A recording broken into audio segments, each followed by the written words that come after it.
¿Sí? A ver, ¿cuántas de ustedes no han visto de que cuando les han colocado tal vez en la época de la pubertad, niñez, adolescencia, y hasta ahora van a ver a sus hermanitas, amigas, niñas y todo lo demás, este cuadro? ¿Sí? Yo les pregunto, ¿eso es infección? Se le ha infectado la oreja, dicen, ¿no? Por el arete. ¿Sí? No. Esto es un estado de hipersensibilidad. ¿A qué? A un cuerpo extraño. No, hay que ponerle aretito de oro porque el oro no les pasa nada. Seguro que la has comprado ahí en la canchina, por eso les está así. ¿Sí? Es cierto. Es cierto porque el oro no es alergénico. Sí hay razón, el oro no es alergénico. Pero tú le pones una aleación, le pones plomo, le pones bronce, le pones platino, probablemente ahí hace un tipo de reacción. ¿Listo? Miren, el brazo, ¿sí? Mi hijita, la pequeña, empezamos a cortar los árboles que tengo en la casa. Y siempre los trato de podar, ¿no? Para que crezca bonito el campo. Entonces ella, como es pequeña, agarró y se le clavó 3 espinitas. ¿Sí? Hubo una pinza, salió, ¿no? En la noche todo un abono. ¿Sí? ¿Qué es eso? Una respuesta de hipersensibilidad. ¿Qué le pica? Es una respuesta de hipersensibilidad. Entonces son cosas que nosotros entramos generalmente por contacto directo, generalmente vamos a hablar de estos problemas de hipersensibilidad. ¿Qué es la hipersensibilidad? Por lo tanto, son fallas en el control fisiológico de las respuestas inflamatorias e inmunológicas contra antígenos extraños. O también en el mantenimiento de la autotolerancia. ¿Ya? Esto generalmente puede conducir a enfermedades donde el principal mecanismo de origen es inmunológico. ¿Ok? Eso es lo primero. Las enfermedades que resultan de estas respuestas inmunes aberrantes, excesivas, exageradas, reciben el nombre de hipersensibilidad. Las reacciones de hipersensibilidad son generalmente específicas para un solo antígeno. Por lo tanto, definimos que la hipersensibilidad, o también llamada alergia, es una respuesta inmune inapropiada, excesiva o exagerada. Según Porter y Richet, que ganaron el premio Nobel en el año 1913, ellos vieron un estado de anafilaxis caracterizado por un estado de hipersensibilidad inmediata, con síntomas que se relacionan directamente con la teoría de que se estimulaba un receptor que se encontraba con el antígeno. ¿Ya? Ellos pensaban que había un receptor, un antígeno, luego llegaban a unirse y eso desencadenaba la respuesta de hipersensibilidad. En la actualidad se describen 4 tipos de hipersensibilidad. Una desencadenada, perdón, 3 desencadenadas de origen humoral. Y la cuarta desencadenada por el origen celular. Cuando hablamos de humoral, ¿de qué estamos hablando? ¿Cuál es el mecanismo? Depósito de y producción de anticuerpos. O sea, en los 3 está involucrado la producción de un anticuerpo. ¿Ya? La tipo 1, que es la mediada por inmunoglobulina E, es la más común. La tipo 2, que es mediada por un anticuerpo, que puede ser IgG, IgM. La tercera, por complejos inmunes. Y la última, que es la cuarta, o celular, es mediada por células T, generalmente, como vamos a ver, por un estado de activación por citotoxicidad. ¿Ya?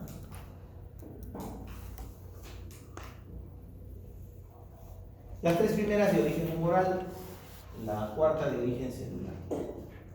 En el caso de la tipo 1, vamos a ver, está involucrada la IgE, En la tipo 2 la IgG, ocasionalmente puede haber IgN, y la tipo 3 los complejos inmunes. En la tipo 4, linfocitos T helper 1 y citoquinas pro-inflamatorias. Mecanismos efectores: la IgE actúa directamente con mastocitos, basófilos y eosinófilos. ¿Listo? En la tipo 2 generalmente hay activación del complemento y la citotoxicidad desencadenada por anticuerpos, ¿no? La 2 es casi como, la 3 es casi como la 2, pero además se incluye más células inflamatorias. La tipo 4 generalmente son producidas por macrófagos activados. ¿Cuál es el antígeno para el tipo 1? Proteínas solubles, generalmente bajo peso molecular, que son denominadas alergenos. En la tipo 2, antígenos tisulares o antígenos de superficies celulares. En la tipo 3 son generalmente polisacáridos bacterianos y proteínas. Y la de tipo 4 generalmente son componentes del veneno de insectos, plantas, metales o látex. Vamos a ver, la de tipo 1, el mecanismo tiene dos fases fundamentales. Primero viene la fase de sensibilización, ¿sí? Es la que está en el lado izquierdo. En esa fase de sensibilización, como ustedes ven, estas moléculas que están en rojito, es el alergeno, puede ser la penicilina, puede ser el heno, puede ser el gluten o cualquier otra sustancia, ¿no? Cuando este antígeno sea soluble, inmediatamente ingresa hacia el reconocimiento del sistema inmune, ¿sí? Va a ser procesado por una célula receptora de antígeno presentada a los linfocitos T helper. Va a haber una interacción y presentación, y entonces nos va a permitir finalmente producir una sustancia después de la reacción con presentación del MHC tipo 2. Vamos a tener el cambio de configuración del linfocito B hacia una célula plasmática. La célula plasmática nos va a producir la inmunogénesis. Va a haber un reordenamiento, un cambio de su isotipo hacia tomando el gen épsilon.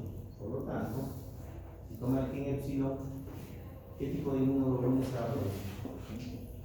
IgE. ¿Okay? Esta IgE va a ser específica para este antígeno que fue presentado. ¿Listo? Estos anticuerpos se van a ir fijando hacia las células más o mastocitos, se fijan a los eosinófilos y a los basófilos. ¿Listo? Entonces ya estos mastocitos, estos eosinófilos basófilos ya se van a encontrar sensibilizados con este tipo de anticuerpos. ¿Ok? Muy bien.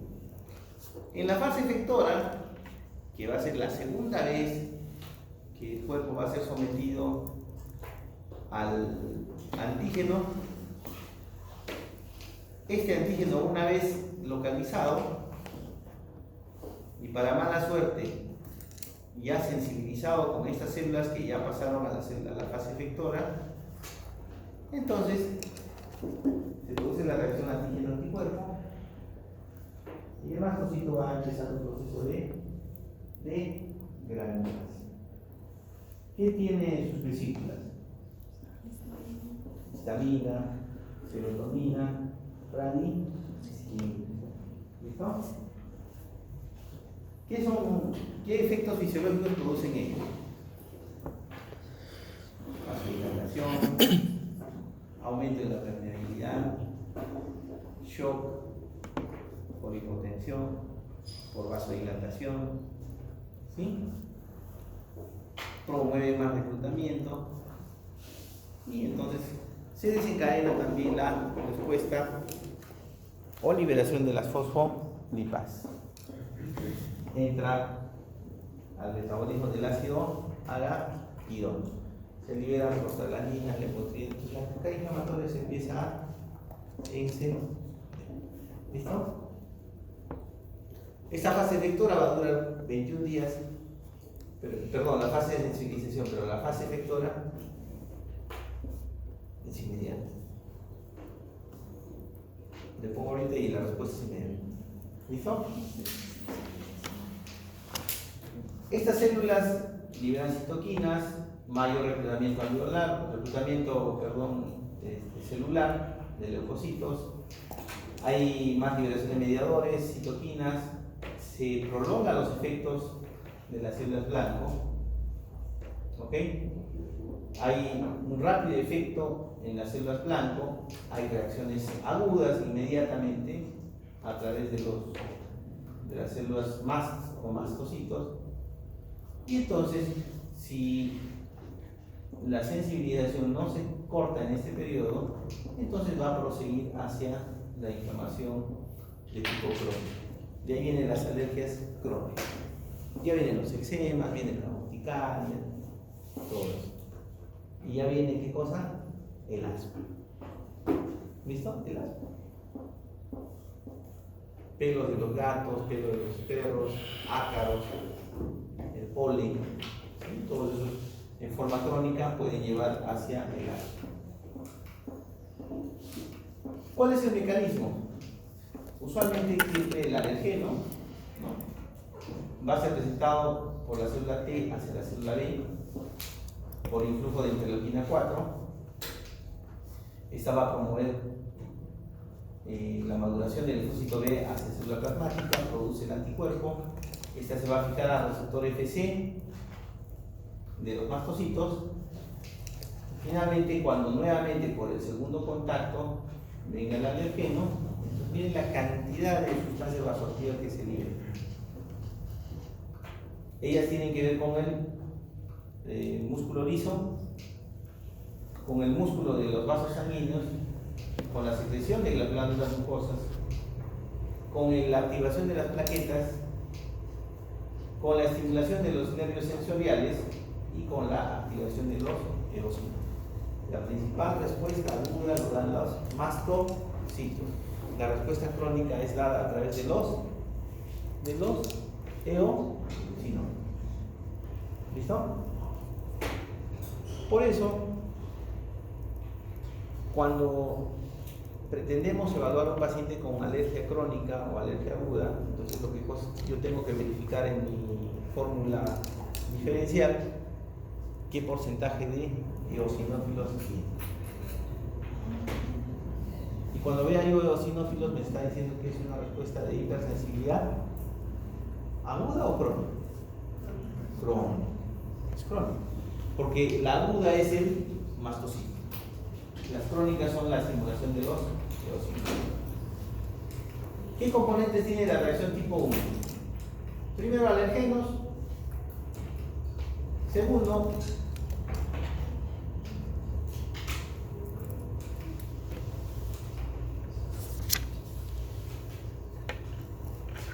estos alergenos pueden ser generalmente sustancias biológicas, como la proveniente de los parásitos, que van a incrementar la producción de IgE. Puede ser producido por atopía. ¿Qué es atopía?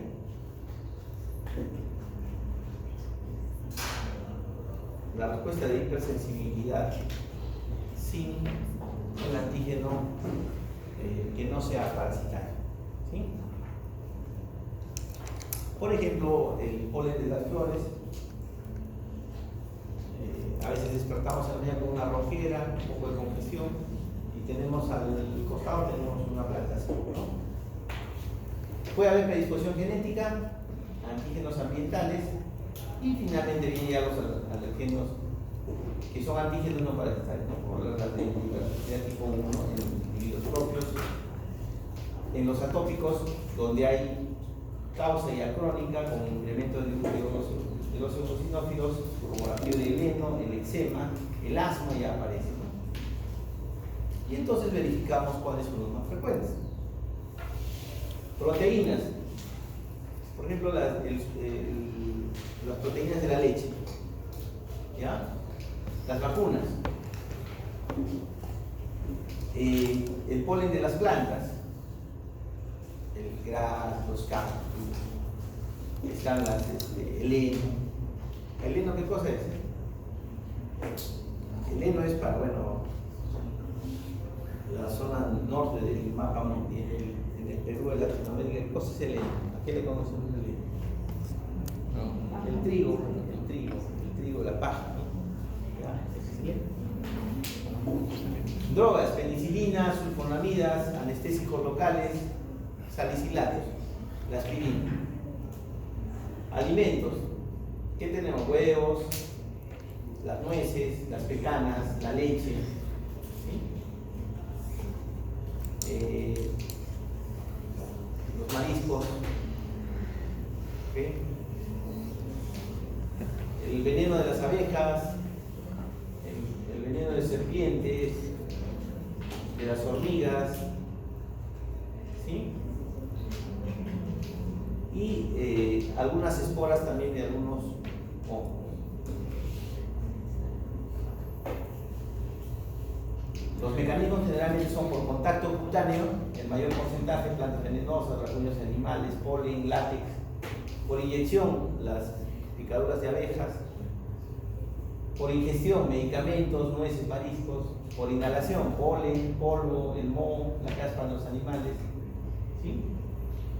Y acá un estudio, ¿no? Dice, en el año 1920 se hicieron un estudio a los padres que tenían antecedentes de ser alérgicos, para ver la posibilidad de que si alguno de sus hijos podían tener una alergia. Y entonces, cuando se vio eso, dijeron: con historia familiar y riesgo de alergia, si tanto el papá y la mamá tienen alergia, 50% de los niños iban a tener atopía. Atopía significa, atópico significa aquel que te hace alergia a todo. Lo tocas y te hace alergia. ¿Sí?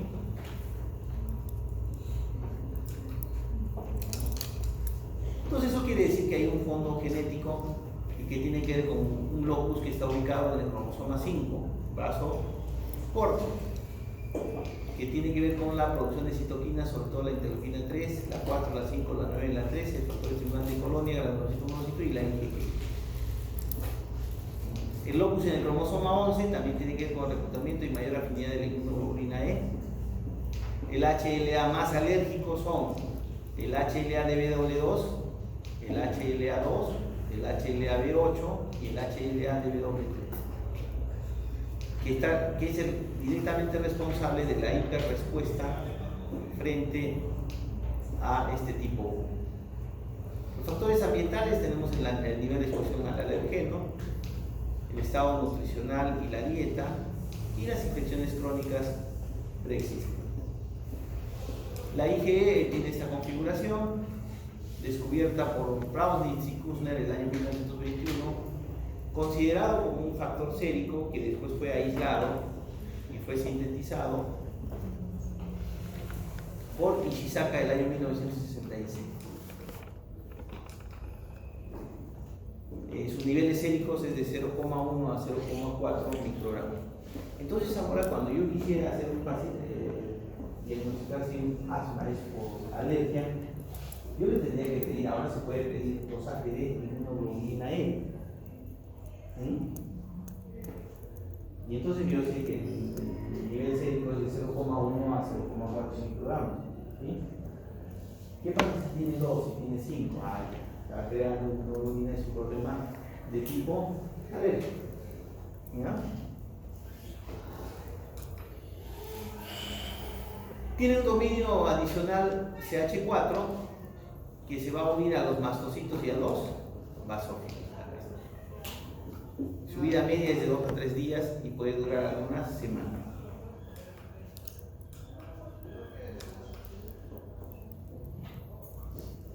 ¿Listo? La forma como se activa es a través de la interacción de la célula transmutadora con la célula CD4 positivo. La configuración por el grupo de interleuquina 4 hace de que este finalmente produzca la maduración a través del C40 y C40 ligando a la célula B para que se convierta en célula plasmática. Esta produce, por reordenamiento de los genes, épsilon, produce la IgE, la cual se va a fijar, como ven ustedes, en los receptores de la célula mastocito, ¿no? Entonces, en este proceso es que va a producir finalmente la sensibilización de los mastocitos. El mastocito tiene precursores en la médula ósea, se encuentra en los tejidos periféricos vascularizados. Normalmente se ubica en tejidos sin mucosa, hay diferentes números por especie y en características como función, ubicación y cantidad de medidores histoquímicos. Ahí están el mastocito y cómo se ve su superficie y obviamente su degranulación. Pero miren la cantidad de vesículas conteniendo histamina, serotonina y bradykinin.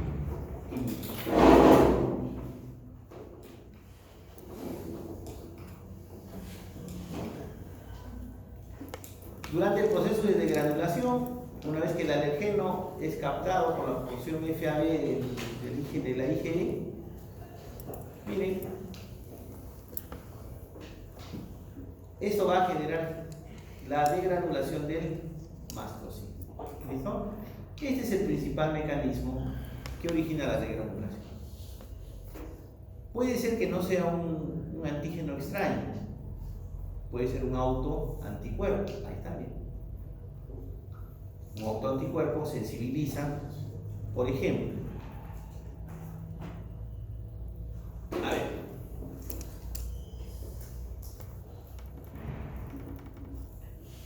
cuando nosotros recibimos una transfusión sanguínea, ¿listo?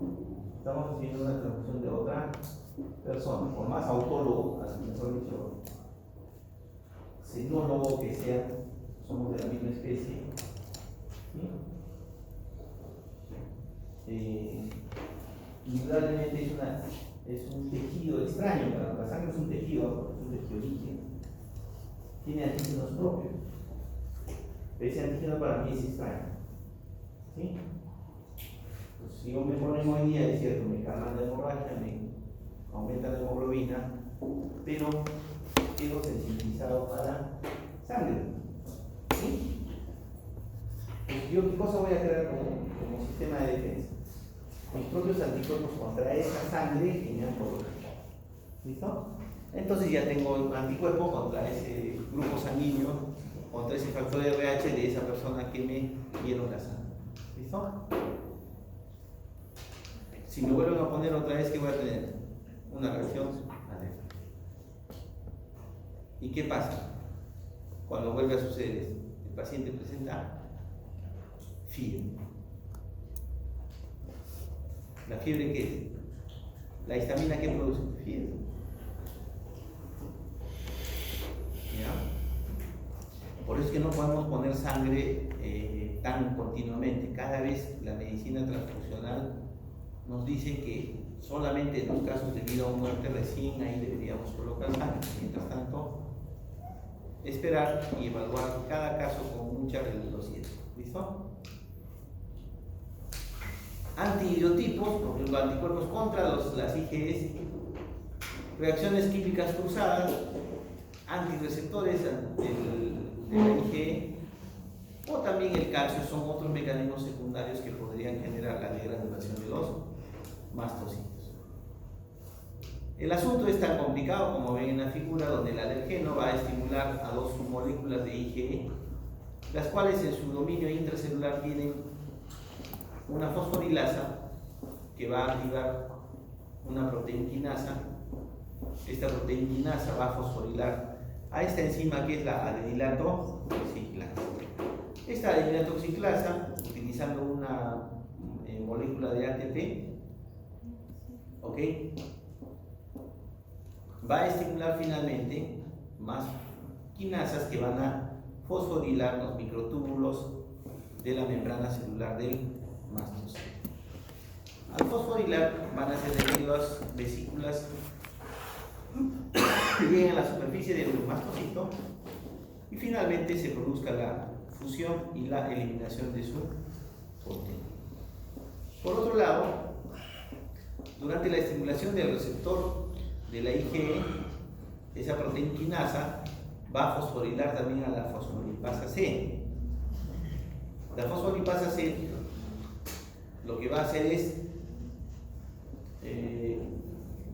va a catalizar al fosfatidilinositol trifosfato, lo va a convertir en fosfatidilinositol bifosfato y en el diacilglicerol. El diacilglicerol va a activar más a una proteína quinasa de su forma inactiva a la forma activa, y la proteína quinasa también va a ir a fosforilar los microtúbulos y microfilamentos. El fosfatidilinositol bifosfato se va a convertir en inositol trifosfato, que va a ir al retículo sarcoplásmico para la liberación de calcio a nivel intracitoplasmático. El incremento del calcio va a generar mayor activación de la proteína quinasa C y además también la activación de la fosfolipasa A2. ¿Qué hace finalmente la fosfolipasa A2? Metaboliza el ácido alquilo. Miren cómo un solo mecanismo desencadena 1, 2 y 3 mecanismos importantes para la activación inmunopatológica de las alergias. Esta fosfolipasa 2, como metaboliza el ácido arquidónico, produce leucotrienos y va a producir prostaglandinas. ¿Listo? Con la terapéutica actual, ¿cuál de ellos podemos frenar? Primero, los antihistamínicos solamente son sintomáticos. ¿Listo? ¿Qué hacemos? ¿Qué damos? Inhibidores de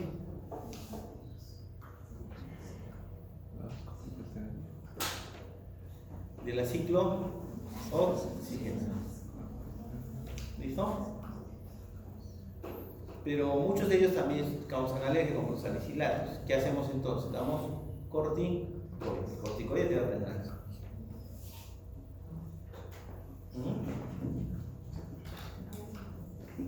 Muy bien.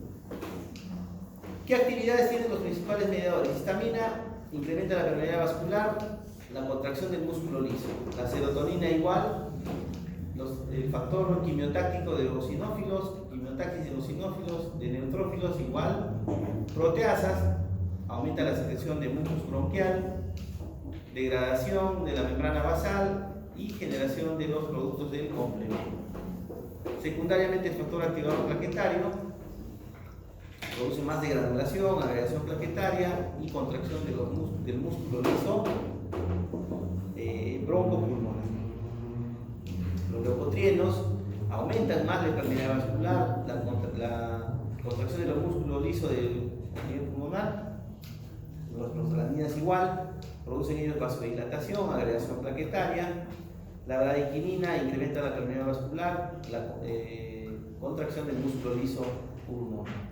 La interleuquina 1, el TNF, producen anafilaxis sistémica, aumentan la expresión de moléculas de lesión celular y sobre todo en las células del endotelio de las venas. Múltiples interleuquinas que tienen múltiples efectos.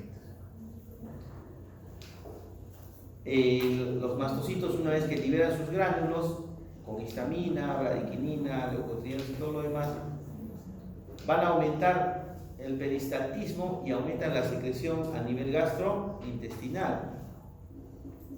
Va a producir, por lo tanto, diarrea. Diarrea y vómitos. En las vías aéreas igual, disminuye el diámetro bronquial, aumenta la secreción de moco, vamos a tener tos, flema y obviamente el asma, ¿no? O broncoespasmo. Los vasos sanguíneos, aumenta el flujo, aumenta la permeabilidad, aumenta el flujo a los tejidos, hay mayor flujo hacia los nódulos linfoides, incrementa las células y proteínas e incrementa la respuesta tisular. ¿Qué consecuencias tenemos? Las más graves, la anafilaxis sistémica, o un cuadro de shock, hipotensión, generalmente es fatal y que se presenta pocos minutos después de la exposición al alergeno. Puede haber anafilaxis localizada o llamada atopía, que es una reacción limitada a un órgano o tejido, involucra células epiteliales superficiales en el sitio de la entrada del alérgeno. La rinitis alérgica, el asma, y tenemos como consecuencia esto. Miren, en la respuesta temprana, en el asma, miren acá, el mastocito ya ha sido sensibilizado, va a ingresar a esta zona de confort. Todavía fíjense ustedes cómo está el epitelio, cómo está la zona submucosa, cómo está el músculo liso, bronquial. El segundo contacto, luego de la sensibilidad del alergeno que origina el asma, entonces ya se sensibilizó, ya se produjo la respuesta e inmediatamente miren cómo en la respuesta tardía va a haber pérdida del epitelio. Miren cómo se va a engrosar la capa submucosa, va a haber gran cantidad de hipersecreción mucosa, va a haber hipertrofia del músculo liso y la luz bronquial, fíjense ustedes, va a ser reducida en el caso del asma. Por eso que hay expiración prolongada. ¿Listo? ¿Cómo se detecta la hipersensibilidad? Se puede hacer una prueba dermocutánea con la práctica de introducción de algunos alergenos en la piel para ver si estos generan degranulación de mastocitos. Esto siempre pensando en que la degranulación es producto de la liberación de los mediadores que van a aumentar la permeabilidad vascular, edema local y prurito. Miren cómo en la piel se ha puesto en cada parte un tipo diferente de alergeno, ¿sí? Si ustedes ven acá ya aparece una ampollita, que hay una reacción positiva. Y esta de acá más bien es mayor, ¿no?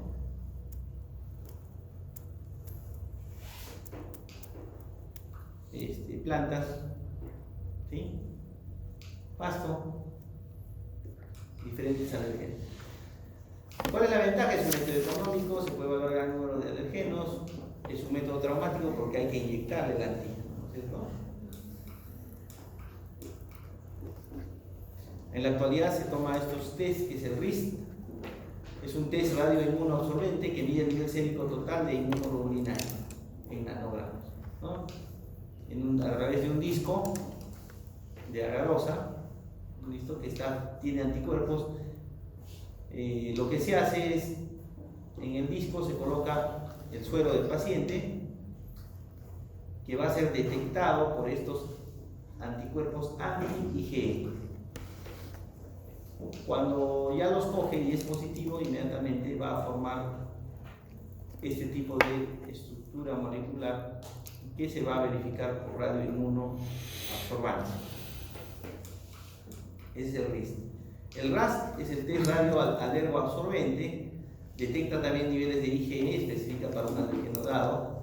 En este caso, nosotros lo que vamos a hacer es al alergeno que está en su fase sólida, le vamos a colocar el suero del paciente.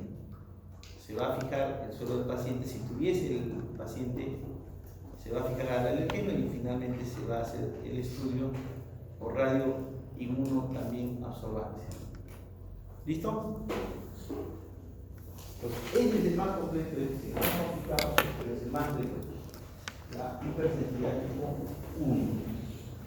Ahora, vamos a ver la tipo 2, que es un poco más sencilla. En la tipo 2, que nos hemos dicho que generalmente es una IgG o es una IgL. ¿No? Son anticuerpos que tratan de reaccionar con cualquier componente de la matriz celular. ¿Listo? O en algunos casos, algunas proteínas de la superficie celular como la social. Esta es la superficie celular, tenemos la ciosialina, por ejemplo. Y estas inmunoglobulinas, como la G o la C, van a reaccionar indistintamente con ellos. ¿Listo? Como se fijan a este antígeno, entonces estos van a ser captados por el sistema de complemento. Activan la vía clásica de complemento, producen la C5 convertasa, la C3 convertasa, hay liberación de anafilotoxinas y quimiotoxinas, y finalmente vienen los sistemas celulares que van a producir finalmente la liberación de sus mediados. Entonces, cuando hablamos de reacciones tipo 2, hablamos de anticuerpos dirigidos contra antígenos propios de las células del individuo, que van a desencadenar después una respuesta citotóxica por las proteínas del complemento. ¿Listo? ¿Qué componentes tenemos? Antígeno celular, el antígeno circulante, el complemento, polímeros nucleares y metabolismo de cada uno de los mismos. ¿Sí? La célula blanco, la célula del sistema inmune, la fijación a través de la IgG, el reconocimiento a través de la opción FC y la acción del complemento.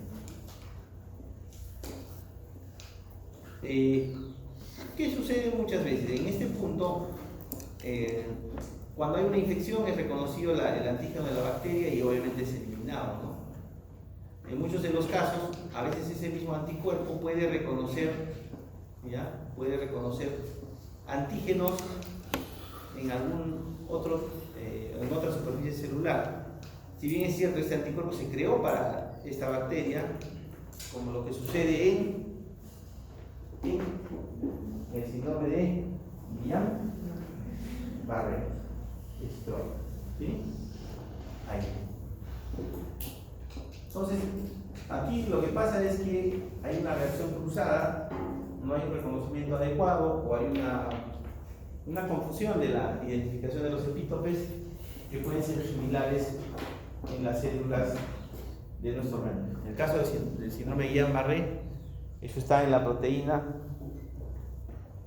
¿Quiénes hicieron un Guillain-Barré? En el gangliosio GM.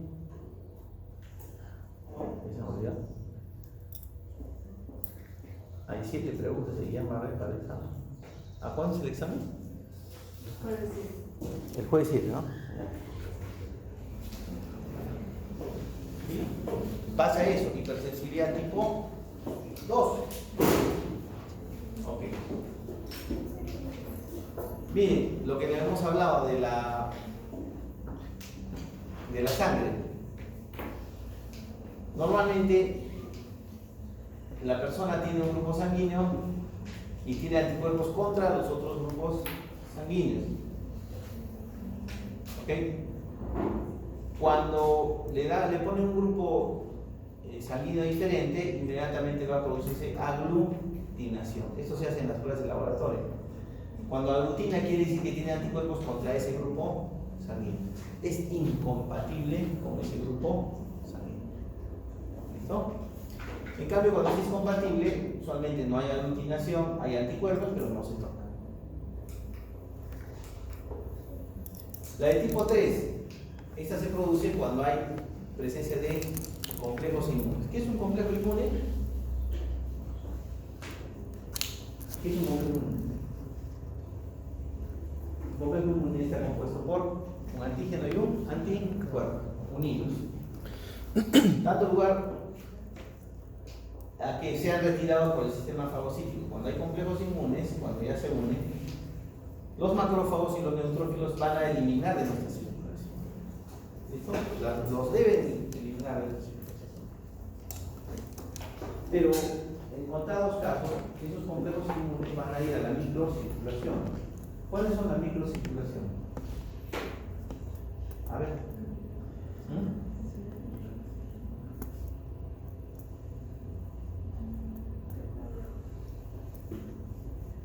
¿Ya? Los capilares. Se puede dar vasculitis de piel, ¿no? ¿Qué más? ¿Qué otra microcirculación conoce?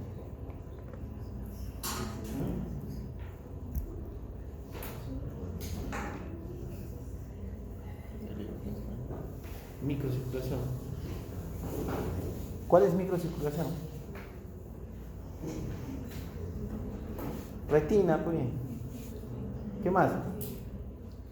Más adentro de la retina, ¿qué hay? Cerebro. ¿Qué más?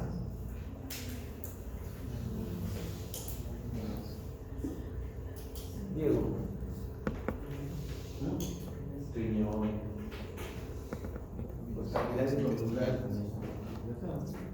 ¿Ya? Entonces, ¿qué pasa? Cuando esos complejos inmunes se van a depositar a los riñones, y si no son eliminados, van a desencadenar una hipersensibilidad tipo 3. ¿Qué vamos a tener? Por ejemplo, ahí empieza a ahí empieza. Los complejos inmunes se generan en todas las respuestas de inmunidad adaptativa. La patología depende del tamaño del complejo inmune, la cantidad, la afinidad y también del isotipo del anticuerpo. Los más sensibles son IgM y IgG. Los complejos inmunes grandes son fijados por el complemento y son desaparecidos de la circulación por fagocitosis. Los complejos pequeños, estos son los problemas, no son fagocitados, esto generalmente por exceso de antígenos, y tienden a depositarse en las paredes vasculares. Se depositan en variedad de tejidos y órganos, son inespecíficas y sistémicas. Una vez depositados, deben ser eliminados, pero cuando no son eliminados por fagocitosis empiezan a producir enfermedades como las vasculitis, la poliangitis microscópica, la enfermedad de Waldenstone, ¿sí? Los capilares de los glomérulos y la membrana sinovial, por su capacidad de ultrafiltración, orina, líquido sinovial, son lugares preferidos para el depósito, causando nefritis y artritis. ¿Sí? Nefritis y artritis. Ahí está, un capilar glomerular en el riñón. Estos son los complejos inmunes, su antígeno y su anticuerpo. ¿Sí? Se depositan en el capilar por el tamaño. ¿Sí? Se alimentan, filtran, se fijan al endotelio y entonces se activa la cascada de vía clásica del complemento, se reclutan y activan los leucocitos y entonces se desencadena más la respuesta inflamatoria. Los complejos inmunes se opsonizan por C3b y son retirados por los fagocitos mononucleares, es mediado por el receptor C1. El complemento es el principal solubilizador de los complejos inmunes. O sea, si yo tengo buen complemento y el complemento son proteínas, por lo tanto eso depende de mi estado nutricional. ¿Sí? O sea, si estoy bien alimentado, voy a tener la cantidad de proteínas de buen nivel, y entonces yo voy a tener una adecuada solubilización de los complejos. Porque recuerda la primera parte que dice, cualquier respuesta inmune adaptativa produce complejos inmunes. Cualquiera. Entonces, tener buen complemento, buen estado de salud, buen estado nutricional, hace que cumpla esa función de solubilizar el complemento, todos los complejos. Cuando falla nuestro complemento, entonces esos complejos se van a ir filtrando, se van a ir depositando en la microcirculación. El complemento participa, por lo tanto, en romper la unión entre el antígeno y el anticuerpo. Ya los tracciono, entonces es más fácil fagocitarlos y depurarlos. Puede solucionar complejos precipitados por la vía alterna, ya no por la vía clásica. Primero ingreso a la vía clásica, los solubilizo y después los elimino a través de la vía alterna. Esto sucede por la inserción, miren, de los fragmentos C3b y C3a dentro de los complejos inmunes. Por lo tanto, la deficiencia de complemento impide la depuración de los complejos inmunes. Miren, las 7 clases de inmunodeficiencia congénita y adquirida están relacionadas con complemento. La hipocomplementé. ¿Sí?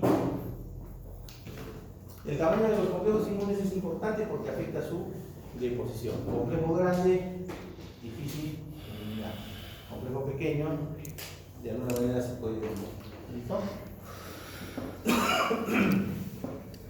¿Qué enfermedades están relacionadas por hipersensibilidad por hipersensibilidad? A la cabeza es ¿sí? neumocito, el lupus y artritis es un seminario. Ya lo tengo acá. ¿Sí? El lupus eritematoso sistémico se produce por persistencia del antígeno, claro, porque como van a ver ustedes, el antígeno del lupus es el ADN de nuestras células. Es algo que no se va a acabar. Las nucleoproteínas, las histonas.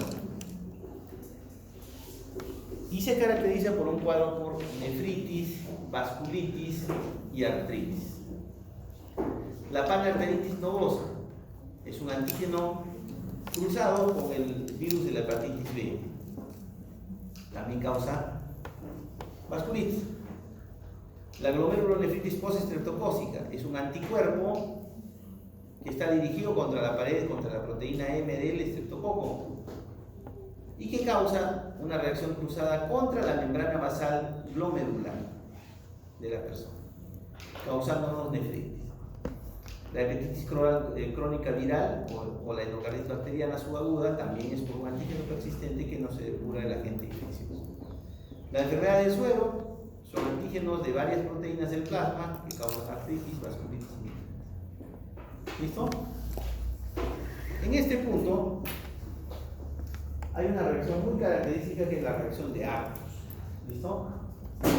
Es una forma de una vasculitis experimental. ¿Ya?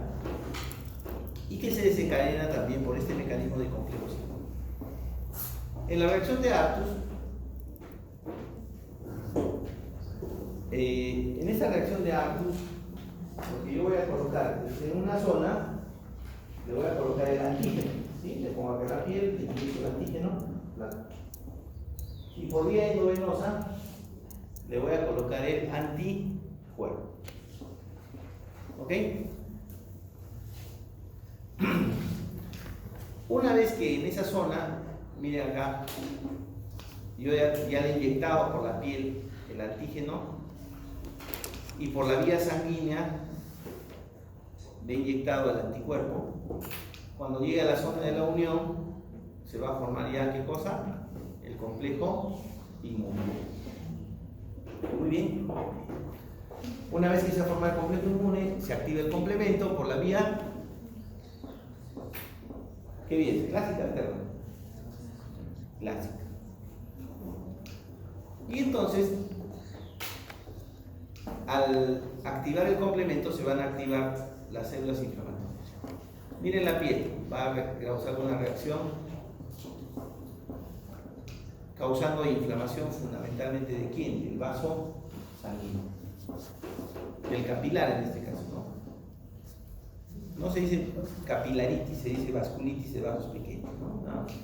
Listo, y tenemos la reacción de Artus.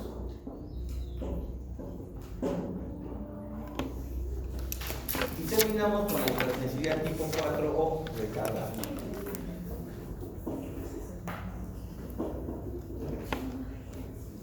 La hipersensibilidad tipo 4 o retardada, como les decía, ya no tiene que ver con el mecanismo del cuerpo y el anticuerpo, y no tiene que ver más con la respuesta inmune celular. Y ahí están presentes los linfocitos T, C, O. Usualmente estas enfermedades son lesiones císticas que son producidas por los linfocitos T, que van a activar mecanismos efectores de citotoxicidad y que van a dañar a ciertas células. Estas reacciones se deben iniciar o se inician fundamentalmente por CD4 más las efectoras específicas que van a ser las células. Promueven y activan macrófagos con liberación de interferón gamma que inducen inflamación por activación o liberación del TNF-alfa. El efector secundario son los CD8 positivos o citotóxicos que van a dañar, van a lesionar y van a causar la muerte de las células directamente a través del complejo MHC tipo 1. El daño tisular es producto de los macrófagos activados que van a liberar productos inflamatorios, hidrolasas, radicales de oxígeno, óxido nítrico, citoquinas proinflamatorias, TNF-alfa, interleuquina 1, todo eso, ¿no?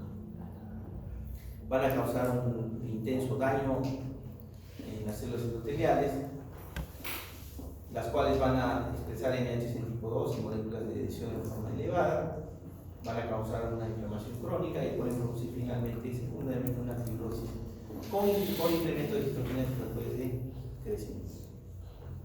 ¿A qué se parece este mecanismo? Al mecanismo que ustedes han expuesto. A ver, ¿quién ha expuesto dengue? Dengue hemorrágico. ¿Sí, ya no venía? 8 preguntas también vienen de dengue.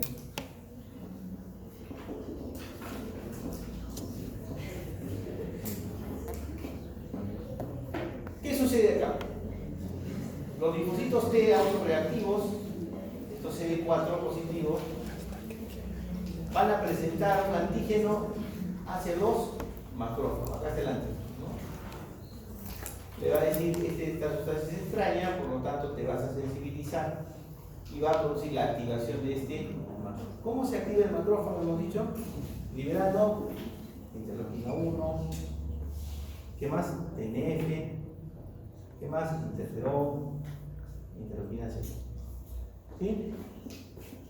Pero además, este le va a sensibilizar o lo va a activar al linfocito TSD8.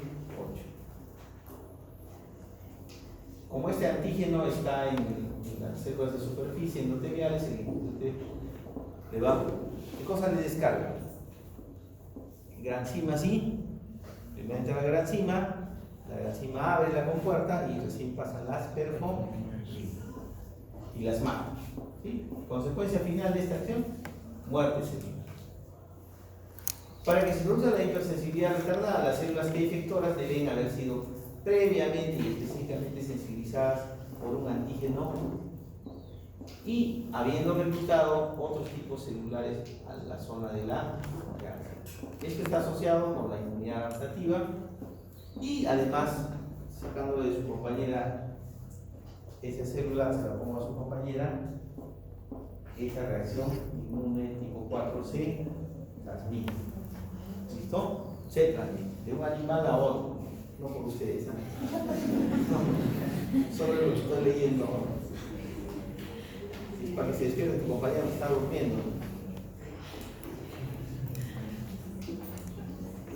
En la hipersensibilidad tipo 4 existen 3 tipos. Por contacto, la tuberculínica y la granulomatosa. Las dos primeras, contacto y tuberculínica, se presentan dentro de las primeras 48 a 72 horas. Ya se ha caído, ¿ves? En cambio, la reacción granulomatosa se desarrolla tardíamente, de 21 a 28 días. Puede haber más de un tipo de reacción a un antígeno y estas pueden superponerse, ¿ya?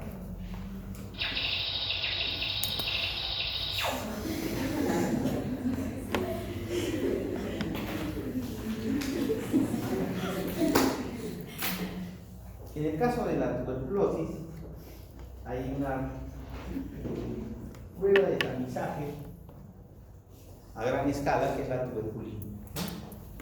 Este desafío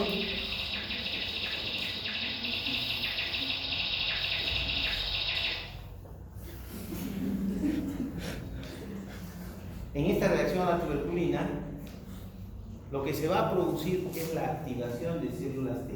O sea, si yo tuve la infección o la primo infección y quiero saber si tengo o no la infección, le voy a poner el antígeno. Lo que voy a desencadenar con esto es la activación de mis linfocitos T citotóxicos. Yo realmente tengo la sensibilización y la respuesta, ¿no? Cuando este linfocito T mío se encuentre con este antígeno que es el PPD, ¿no es cierto? Entonces, estos linfocitos van a reconocer ese antígeno y van a liberar inmediatamente el TNF-alfa y la linfotoxina o TNF-D. ¿Qué hace el TNF? Reclutamiento celular, produce fiebre, hipotensión y dolor. Pues, ¿qué va a pasar en la zona del encuentro? Va a haber inflamación. ¿Listo? Estas células endoteliales inducen secuencialmente la producción de más moléculas de adhesión, que es selectina, ICAM1, BCAM1 las que van a permitir mayor reclutamiento de leucocitos al sitio de la reacción. Entonces ya no voy a tener un abón, una ronchita es líquido, porque voy a tener, ¿qué cosa es? Un nódulo, porque en ese nódulo van a estar las células, los dendritos T, citosol, macrófagos y todo lo demás. En este periodo intervienen los neutrófilos a las 4 horas, monocitos a las 12 horas y las células T.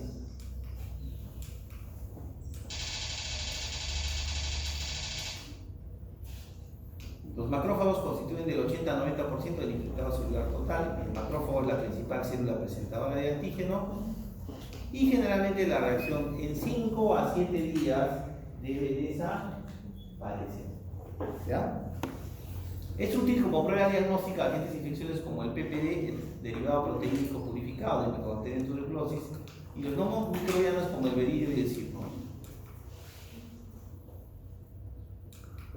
Hay un balance entre la inmunidad protectora y daños al tejido tisular mediado por las células T dirigidas por un antígeno insoluble.